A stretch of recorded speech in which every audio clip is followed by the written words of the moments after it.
Hello, dear learners of English and anyone else who may be listening and tuning in. I today wanted to talk to you about grammar. I know a lot of learners, when you hear this word, suddenly your body tenses up and you think, why am I talking about grammar? I hate grammar. And I think that's exactly the problem with learning it, that people see it as something as a barrier to learning, something that you just need to get over, get through, do tons of exercises in a book and then just shelve it and forget about it and not come back to it and focus on the real English. They do not see it as connected with the real English. And I often have to break this myth with my learners because I think, well, it's not just I know grammar can be an integral part of language learning. It doesn't have to be separate. It doesn't have to be dry. It doesn't have to be boring. To an extent.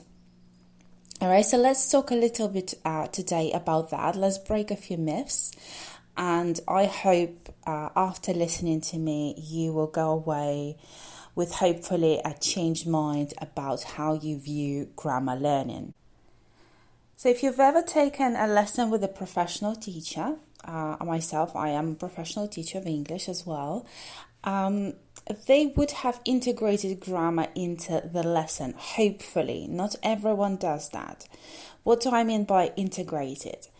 To start with, one thing I found with students who come to me and say they have intermediate, upper intermediate, even advanced level, they still have gaps in grammar knowledge, especially at intermediate level. And why does that happen? Well, first of all, one of the reasons is that they didn't develop a fundamental understanding of the grammar. Let me give you an example. So say they try to learn present perfect, have or has, plus the third form or past participle it's called, or ed, ending for regular verbs. Yeah. So how did they learn when to use it? Typically, they will have a long list of rules. It's recent, with the words just, already, yet. And if you have a mention of a specific time in the past, you cannot use present perfect, okay? To an extent, these rules are true, but if that's what the person explains to me, I tell them, you have not developed the fundamental understanding. You do not fully understand. And if you do not, you cannot apply properly this grammar to the context. So how I explain it is, in a nutshell, is present perfect versus past simple, because usually that's the choice between the two, is about something that's connected to the present, okay, in some way, be that via result, recency, or lifetime experience, because we are talking up until the present moment, okay? It has a connection. Past simple does not connect with the present. We're focusing on the past event. So that's in a nutshell. And the other thing is, I raise a mistake that's very common is, instead of present perfect, learners of English instead use present simple. All right. And I do cover that in my grammar course. If you are interested, drop me a line. I'll happily send you the link. It's great value for money and it will cover all the fundamentals like this. Okay. So that's, to summarize, that's the reason number one.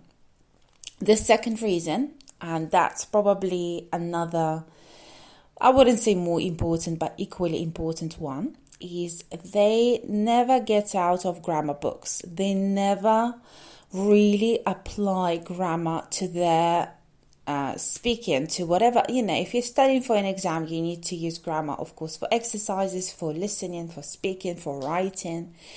If you're learning English for communication, you need to think about the topics you'll be discussing and apply grammar. So what I do with my students, I give them feedback in the lesson. I remind them of the rules they studied as they are speaking, as they are trying to build a sentence. Okay?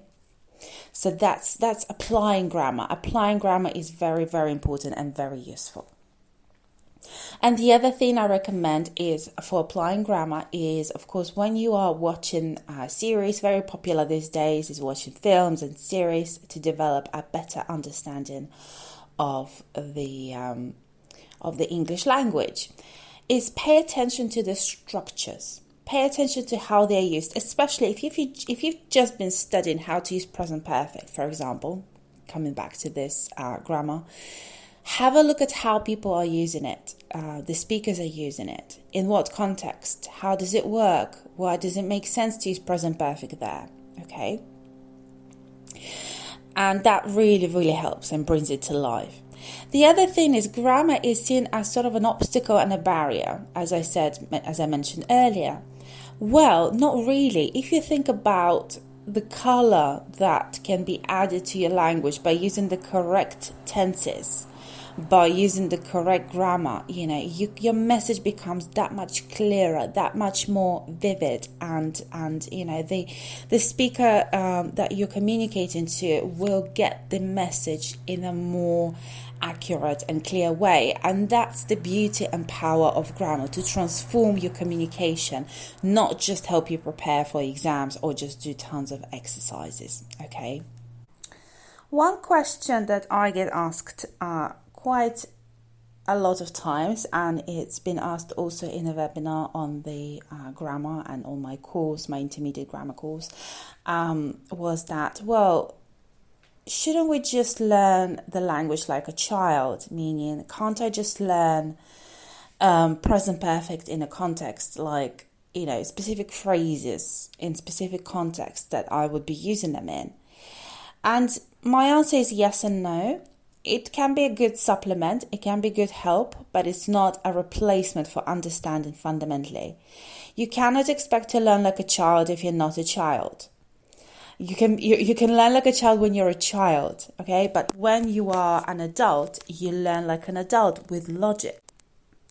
And that logic is what helps you absorb the language better. That's not to say you cannot learn specific context. Like I said, picking it up from films or watching, listening to podcasts, or just merely practicing your own language. That is application, that is kind of picking it up from the natural context. However, if you don't have a logical understanding, you will only learn that context, okay? In a way, you will only get the fish, you will not get the net. Grammar for me is like a net that helps you catch the fish again and again. Yeah, so you can reapply the logic to different contexts.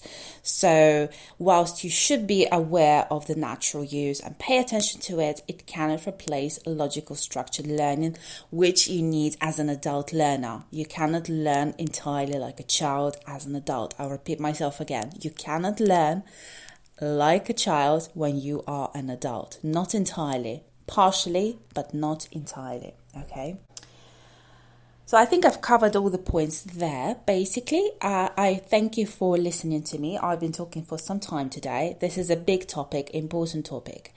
And the lack of fundamental understanding is actually why I developed my grammar courses. I have both intermediate and upper intermediate levels available. Okay? And I cannot help you with the application. Whilst I do give advice throughout the course, I cannot help you with that application unless you take a lesson with me or with someone else, or you, like I said, you pay attention when you're reading or watching something. But I can help you with the fundamental understanding, okay? That's the promise I can make, that I've dissected the grammar to such an extent that I got to the bottom of it and tried to make sure that I understand how the fundamentals work and I relay it to you in a clear and concise manner. So if grammar is holding you back, if you've hated grammar up to this point, if you've done it for many years in books but never have been able to apply it in real life, I recommend my course for you. One or the other, or perhaps both. All right, they're great value for money. I promise you, you will not regret taking them. But if you do, there's always a 30-day money back guarantee. All right, so thank you for listening to me and have a fantastic day.